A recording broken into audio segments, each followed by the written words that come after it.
The Supreme Court has agreed to review the constitutionality of birthright citizenship, a case that could reshape how the 14th Amendment is understood and who is recognized as a U.S. citizen at birth. Joining us to break down what all of this means is Seth Chandler, professor of law at the University of Houston Law Center and an expert in constitutional law. Seth, welcome back to the program, first of all. Good morning. And folks that want to join the conversation, it's easy to do. Just call or text 713-440-8870. Before we get into all of the ins and outs of this, I'm just curious, why should it be concerned to anyone that the Supreme Court says, we'll hear this? The Supreme Court, as a rule of thumb, when they take cases, they take it to reverse lower court decisions. And here the lower courts had basically said, hey, the Constitution says that all persons born in the United States and subject to the jurisdiction thereof are citizens of the United States and the state in which they reside. And that means that anyone born here is a citizen of the United States, regardless of whether their parents are here legally or not. And that's been the law for many, many years.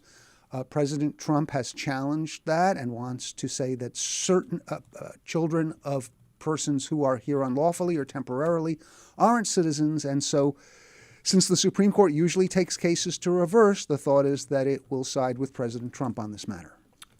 Wow. So, first of all, if a couple is visiting from Canada, right?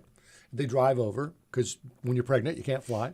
They drive over, and suddenly this woman who's only 7 months pregnant has her baby early, a premature baby. Is that baby an American citizen? Under President Trump's order, no. But under current constitutional law? Under current constitutional law, it is generally thought that they are citizen, or the kid is a citizen of the United States because they were physically born here. So it'd be kind of a weird coincidence. I mean, it wasn't intentional. Oh, just this woman came over to visit family, and suddenly her child is an American citizen. That does seem a little ridiculous that would happen.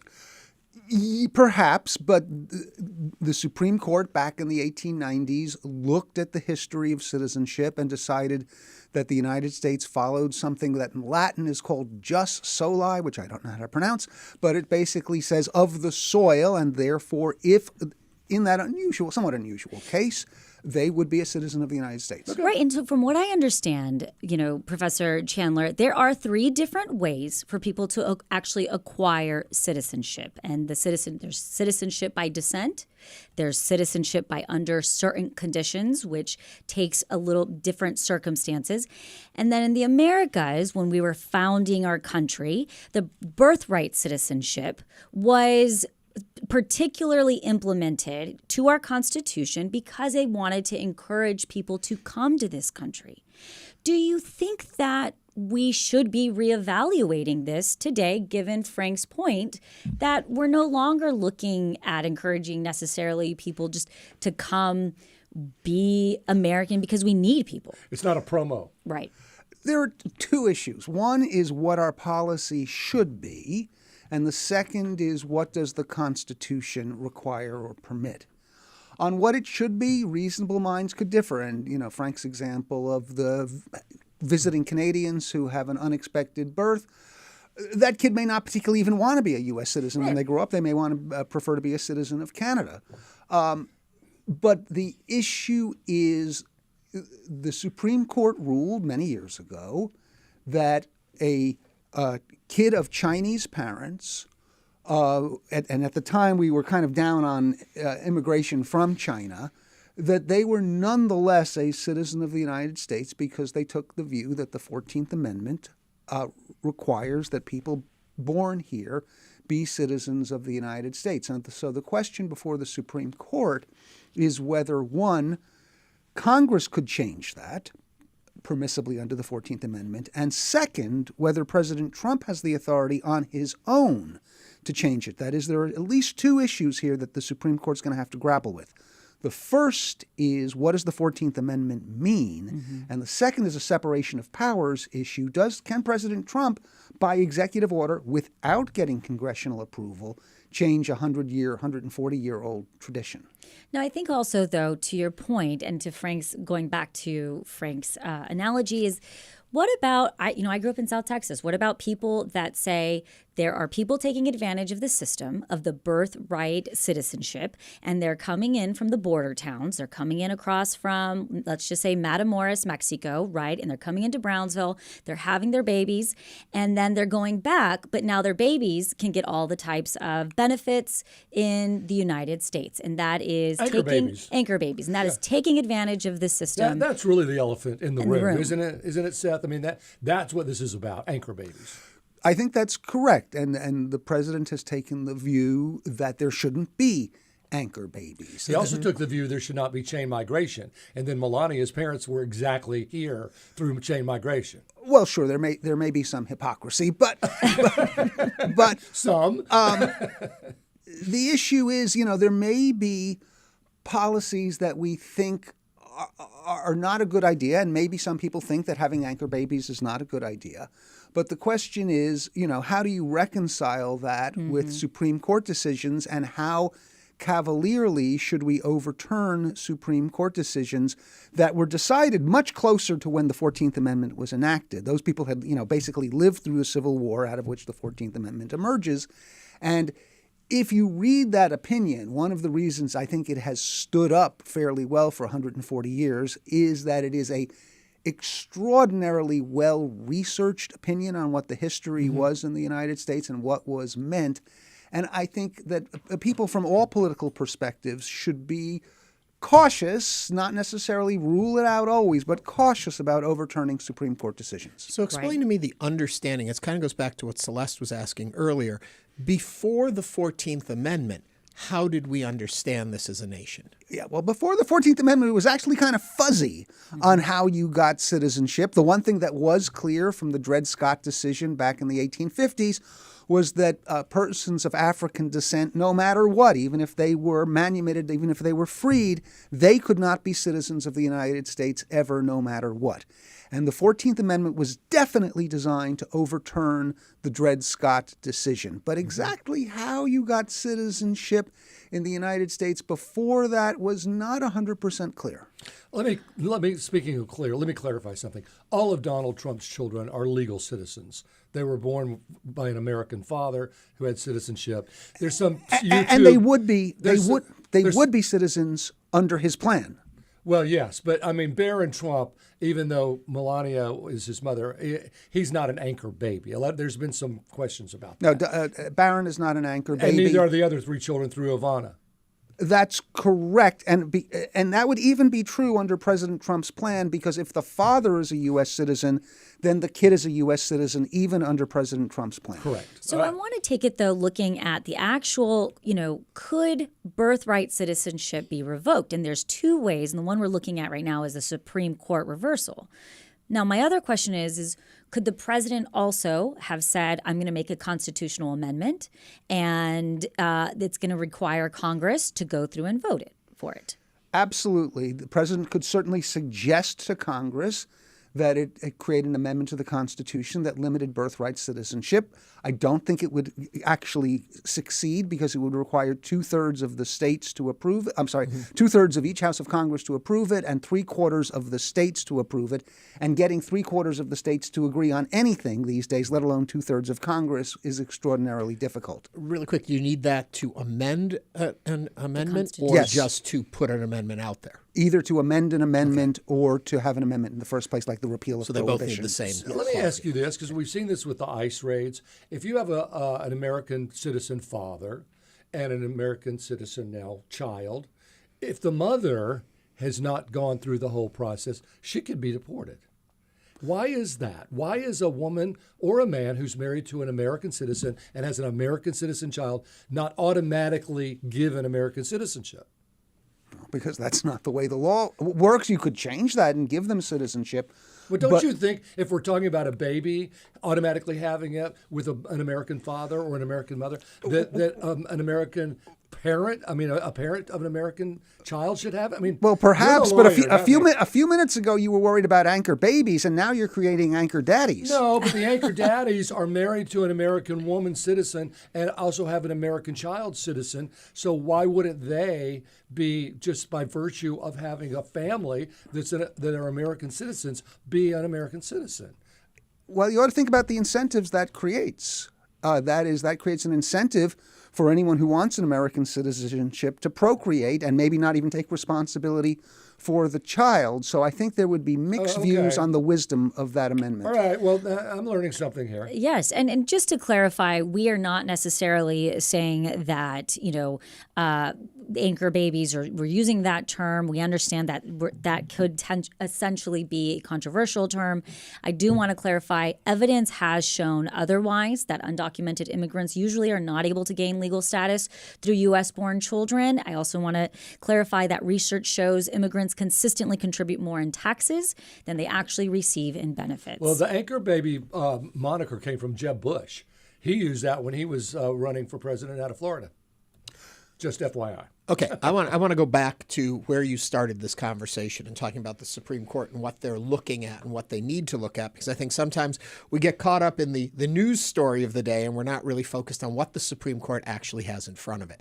When you talk about the 14th Amendment and birthright citizenship, it seems as though in the verbiage that's in the amendment, there is no wiggle room. A lot of these are much more vague. This seems pretty specific. What am I missing? Yes, you are missing a case called Elk versus Wilkins from the 1880s, which was about a Native. I should have read up on that. You should have. It's about a Native American who was born on a reservation but assimilated and was living in white society in the Midwest. Okay. He tries to register to vote, and they tell him, nope, you're not an American citizen. You can't register to vote. The Supreme Court says, Native Americans who are born on a reservation are not citizens of the United States, even though they were born physically within the United States. And that's because they have, by virtue of having been born to a tribe on a reservation, an allegiance to the Indian tribe. Mm-hmm. And so that is the argument that legal scholars who support President Trump's view are pursuing, that if you are from Honduras or Nigeria or wherever, and you have a kid, the allegiance is to the foreign nation, not to the United States. Mm-hmm. And so there are two cases which are not fully consistent with each other from the 19th century on what subject to the jurisdiction of means within the 14th Amendment. The 14th Amendment does not say if you are born here, you are a citizen. It says if you are born here and subject to the jurisdiction of the United States, you are a citizen. And it is contested what subject to the jurisdiction of means. Okay, so I've got two questions that follow up on that one. First of all, to the subject of jurisdiction that you were just talking about there. When the Supreme Court justices wrote that decision and put it out, do we have understanding of what they meant by that terminology at that time from writings and conversations? Okay, so the term subject to the jurisdiction of comes not from the Supreme Court. It comes from the actual text of the 14th Amendment itself. But their interpretation of it. Yes.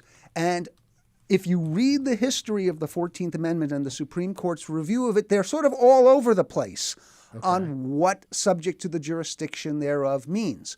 What most people think it means is if you do something bad, you can be punished by the United States. That's what subject to the jurisdiction thereof means.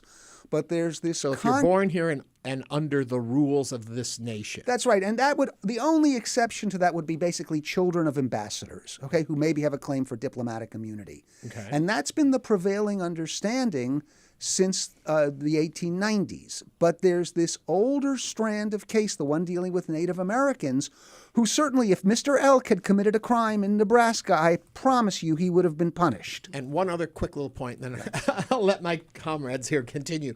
But the question about if you're born on a reservation, I can understand how that becomes a gray area because of the way we have treated reservations as sovereign nations under the, all of that. But if you are born in Chicago, you're in the United States. There's no confusion of that no matter what your parentage is. So how does that come into play here? Well, I think if you're born on an Indian reservation, you're still born in the United States. You are born in the United States, but in a part of it that is an Indian reservation. But we carve that out uniquely. So I could at least, I'm not arguing the case, I'm just saying I could see how there was room for discussion about that. But outside of that, I don't understand how there is room for discussion. Right. So the argument is of people who support President Trump's perspective that if you are the child of someone who has not become a U.S. citizen, that you sort of don't have adequate ties here, that your allegiance in theory could still lie to the nation from which you emigrated. And therefore, the term subject to the jurisdiction thereof means that you don't have contrary allegiances. And that's the theory under which President Trump's lawyers are proceeding in this case. I still want to jump on a little bit. You may not buy it, but that's their theory. Okay, one other thing then, and I promised I was going to stop. But anybody can have an allegiance to anything. We don't have tests for anyone about their citizenship. You could be born of 6 generations of Americans, but through readings and scholarship, you find an allegiance towards the throne of some unknown country. That is true, and it's a formal rule. It's a bright line rule that doesn't actually look at the facts, but just makes presumptions that people who are born here generally have allegiance, and people whose parents are not born here may not. And again, that may not make a heck of a lot of sense, but do you really want to have individuated decision-making about where does your allegiance lie, and then we've got to decide whether we're going to denaturalize or decitizen you? It gets complicated, and that's why there is some virtue to a simple rule that says if you're born here, you're a citizen. Okay, Seth, I have a quick question. The ability for a Cuban to touch United States soil and become an American citizen, why has that not been questioned? Because that's by statute. They are not a citizen by virtue of the Constitution. They become a citizen by virtue of a statute which permits them to be naturalized. Congress has the power. Congress could naturalize virtually anybody on the planet if they chose to. They have selected certain groups for favorable treatment. Again, reasonable people could disagree why Cubans are treated better than Venezuelans or treated better than Hondurans. Or Haitians. But that is pretty clearly within Congress's discretion. We do have a YouTube question. Under Trump's plan, what will happen to the children on active duty service members born overseas? That is from Richard from Magnolia. If the active duty service member is either a citizen themselves or a legal permanent resident, the fact that they are deployed overseas doesn't matter. Their kid is a citizen. Mm-hmm. So given the way the Supreme Court's been going, how do you think this is going to wind up? I think they're probably going to overturn it. I think President Trump has a very good shot here. And as I said, in general, the Supreme Court does not take cases to say, yeah, you got it right. The Supreme Court takes cases to say, no, you got it wrong. And given that we have some 2 precedents, Elk versus Wilkins and Wong Kim Ark, which are somewhat in tension with each other, and there is some wiggle room, I think immigrant supporters need to be concerned about this case. The one hope that I think they have is the Supreme Court might say, maybe Congress can do this, but President Trump, you cannot do it on your own. You need to get congressional approval to change the way things have worked and change the interpretation of the statute. Seth, you always make me wish I had gone to law school. Great. Thank you. Not too old. Seth Chandler is a professor of law at the University of Houston Law Center. Seth, it's always great to have you here explain the law to us. Thank you for joining us on Hello Houston.